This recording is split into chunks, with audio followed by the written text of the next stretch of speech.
Jonathan, what's going on? Good to see you too. All right, I just prefer that you guys ask questions instead of me saying what you don't want to hear.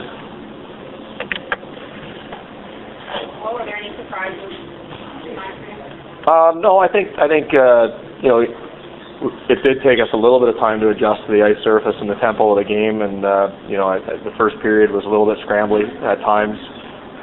Second period, I thought we definitely settled down. We were more used to it. We were executing at a faster speed. You know, I think more than anything, making the right reads defensively, and kind of adapted fairly quickly. I was impressed with how our guys got used to things out there. We talked about Sullivan a little bit. I thought you just had a little game after being maybe a little off the last few games. Yeah, well, that's you know, that was the same question after game 2, and you know, he does enough things that we don't need Patrick O'Sullivan to score in a game for us to win. You know, we need him to go out and play well. You know, like Binghamton, I think that we're a team that has a lot of depth, and on a given night, it could be anybody else's opportunity to make the difference in the game as far as, you know, being the hero, you know, getting the goal. But there's an awful lot that goes into winning the hockey game, and you know, those guys, that entire line, I thought they played the game the right way tonight. They did a great job of defending and getting to the offensive zone, and they're a tough line to play against. And you know, and even the goals that they scored, those are, as far as I'm concerned, those are playoff goals. Playing on the road each spot, the significance of the early goal, and then wanting to walk through at the end where I think that people thought that perhaps the shot might have trickled over the goal. I didn't see it. I haven't watched it yet, so I'm not going to comment on that. I mean, certainly we could have pointed to a couple things during the game that happened that we weren't really impressed with. So I think that you know, one of the things we talked about before the game is when we go out and we play that way, we can overcome a bad bounce, we can overcome, you know, a tough call or whatever it is. You know, more often than not, when you play the right way and you play the way that we did tonight, you give yourself a very good chance to win, and you're going to get what you deserve. And I thought that tonight we got what we deserved.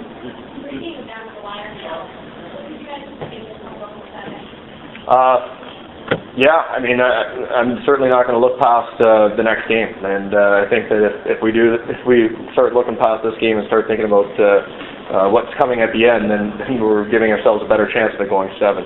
The biggest thing for us is in this series is just we have to know and feel good about the fact that we won a game tonight. Know that we got away with a couple things and we have to be better in a couple areas, but we're certainly going to be expecting a very hungry, very desperate team come Friday night, and we have to be ready to raise our level another notch.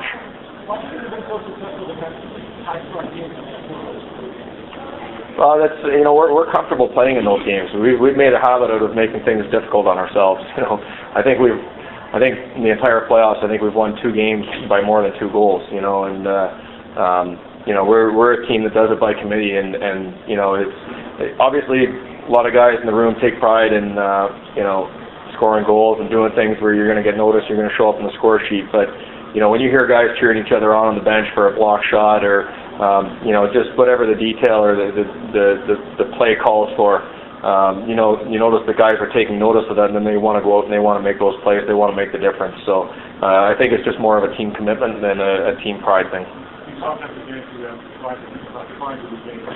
Were you able to do that? And how important was the early goal? Yeah, you know, like, well, the early goal, I think, probably had more of an effect on them and the crowd than it did on us. I don't think that there was a point when we scored that goal where we said, okay, good, we're winning this game now. You know, certainly it gives you some confidence, and you know, it's you know, I think it just kind of takes a little bit of the pressure off the guys waiting to go out on the ice, and just it's a you know, gives everybody a sense of ease. But you know, with that, there's still an understanding there's an awful lot of hockey. You know, quite often, you know, in playoff hockey, it seems like even, you know, when we were up 2-1, I thought that last, you know, 7-8 minutes when we had that push, you know, we started to sit back a little too much, and you know, quite often we're playing our best hockey when we're tied or you know, even behind, because we're pushing, we're being more aggressive, we're getting to the offensive zone, we got numbers on pucks, you know, instead of just retreating and playing a little bit more passive.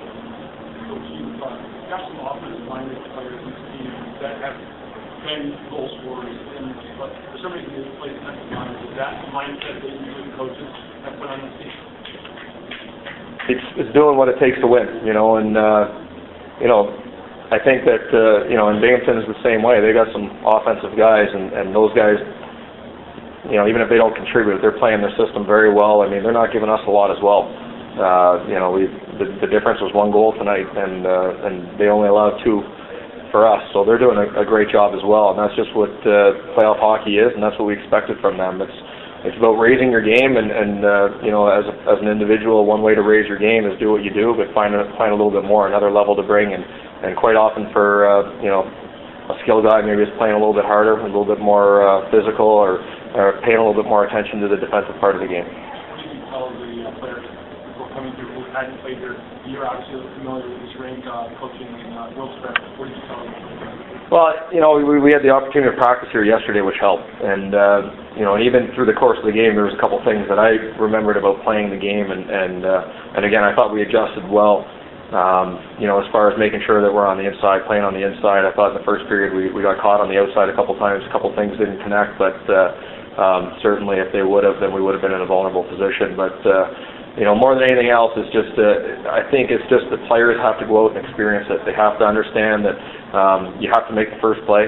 And the first play that you see, you try to hang on with the puck a little bit too long. You try to wait for something that's maybe a little bit better, and then you're going to run out of that option. So I think that again, it's just it was great to get through that first period, up 1-0, because it took us some time to adjust. Coach, it looked like it kind of had an effect on the team after that first Binghamton goal. It seemed that Binghamton had a lot more opportunities later on.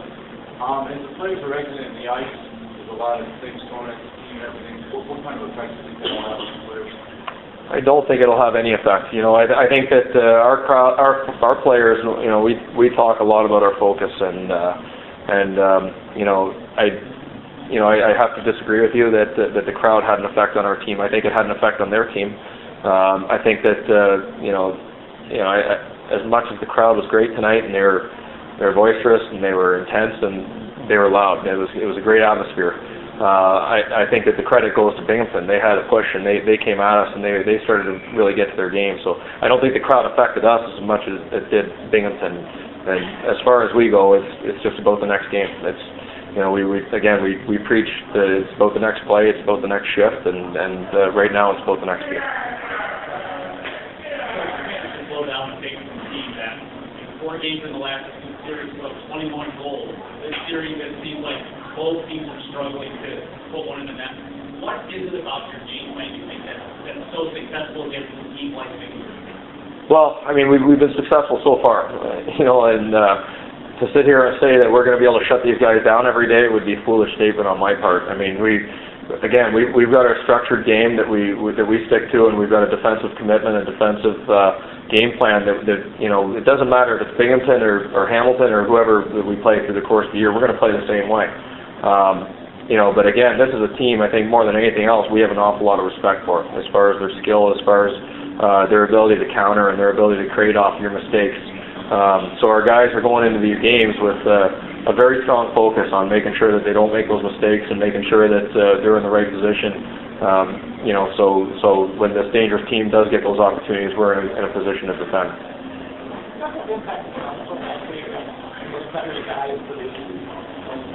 Yeah, well, I mean, leadership is always one of those things that is very, very tough for those guys to get the credit that they deserve, and he is our leader, he's our captain, and he's just a guy that, he's the conscience of our team. He's the guy that settles things down or picks things up, and he's got a great pulse on our team and what is needed for a certain situation.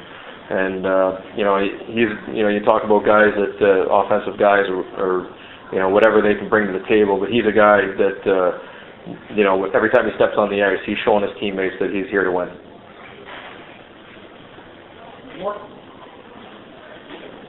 Thanks, guys.